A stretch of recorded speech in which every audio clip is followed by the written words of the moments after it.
नमस्कार। क्या आपको पता है कि दुनिया का सबसे अमीर व्यक्ति भी तभी सुखी हो पाएगा जब उसके पास वह होगा। वह क्या है, इसे जानने के लिए एक बड़ी दिलचस्प कहानी सुनते हैं। आपको खुद ही जवाब मिल जाएगा। एक बार ब्रह्मा जी ने घोषणा करवाई कि सभी लोग अपने साथ एक पात्र लेकर आएं, ताकि मैं उन्हें उतना धन दे पाऊं जितना उनके पात्र में समा सकता है। लोग बड़े बड़े पात्र लेकर आए ताकि वे अधिक से अधिक धन ले सकें। एक व्यक्ति एक छोटा सा पात्र लेकर आया जो कपड़े से ढका हुआ था।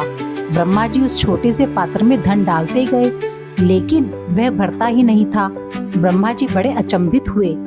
वे सोचने लगे, भला मेरी बनाई सृष्टि में ऐसा पात्र कैसे हो सकता है। उन्होंने उस व्यक्ति से कहा, तुम अपना पात्र दिखाओ। पहले तो वह व्यक्ति हिचकिचाया। जब ब्रह्मा जी क्रोधित हुए तो उसने पात्र पर से वस्त्र हटा दिया। वह पात्र मनुष्य की खोपड़ी यानी मस्तिष्क था। इतनी छोटी सी वस्तु, लेकिन उसे संतुष्ट करना उतना ही मुश्किल, क्योंकि उसे तो और बस और धन चाहिए था। एक मशहूर विज्ञापन की लाइन भी है ना, ये दिल मांगे मोर, बस वैसी ही बात है। हम सब कुछ पाना चाहते हैं और जब मिल जाता है तो कुछ और चाहिए होता है। क्या कभी ऐसा भी होगा जब हम कहेंगे कि बस अब काफी है। अब ये कहानी तो सांकेतिक है, ये बताने के लिए कि मनुष्य के मन में लोभ की जड़ें इतनी गहरी हैं। वो कहते हैं ना, इच्छा पूरी न हो तो क्रोध बढ़ता है और इच्छा पूरी हो जाए तो लोभ बढ़ता है। गुरु नानक जी कहते हैं, इह मन लोभी लोग लुभाना, इह मन लोभी लोग लुभाना, राम निसार बहुर पछताना। अर्थात जिस मनुष्य का मन सदा लोभ में फंसा रहता है, वह मनुष्य परमात्मा को भूल जाता है और बाद में बहुत पछताता है। इसीलिए कहा जाता है कि ज्यादा के पीछे ना भागे, जो प्राप्त है सो पर्याप्त है, वरना तो सर्वत्र दुख व्याप्त है। लेकिन अफसोस इस बात का है कि लोग सोचते हैं जितना धन आएगा उतनी खुशी आएगी, लेकिन उन्हें ये पता नहीं कि खुशी का पैमाना धन नहीं बल्कि संतोष होता है। संतोष का मतलब ये नहीं कि आप सपने देखना छोड़ दो, बल्कि इसका मतलब है कि आज जो है उसे पूरी तरह स्वीकार करना। आजकल हर कोई तुलना में जी रहा है कि दूसरा क्या पहन रहा है, वो कहाँ जा रहा है, उसके पास क्या है। बस इसी चक्कर में हम अपने जीवन की खुशियाँ खो देते हैं। ये बताइए कि क्या आपने कभी संग्रहणी रोग का नाम सुना है?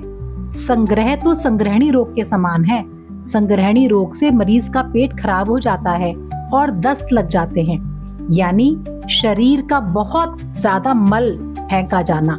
ठीक इसी प्रकार से संग्रह करते करते एक समय ऐसा आता है जब मनुष्य को जरूरत से अधिक सामान फेंकना पड़ता है। यह लोभ नाम का शत्रु ही तो हमें संग्रह करने के लिए विवश करता रहता है। बाबा बुल्ले शाह जी कहते हैं, इच्छाओं की सड़क तो बहुत दूर तक जाती है, इच्छाओं की सड़क तो बहुत दूर तक जाती है, बेहतर है कि हम जरूरत की गली में मुड़ जाएं। वो शक्ति है जो हमें अंदर से मजबूत बनाती है। ये हमें हर स्थिति में शांत रहने की कला सिखाती है। संतोष का मतलब ये है कि जब आपके पास एक रोटी है तब भी आप मुस्कुरा सको, और जब थाली भरकर हो तो दूसरों को बांट भी सको। पुराने ग्रंथों में कहा गया है, संतोषम परमम सुखम, यानी संतोष ही परम सुख है। यह धन में नहीं मिलता, यह तो मन की स्थिति है। किसी ने खूब कहा है, जरूरतें तो भिखारी की भी पूरी हो जाती हैं और ख्वाहिशें बादशाहों की भी अधूरी रह जाती हैं। अर्थात कोई सीमा नहीं है इच्छाओं की। संत शिरोमणि तुलसीदास जी ने रामचरितमानस में नवधा भक्ति का उल्लेख किया है।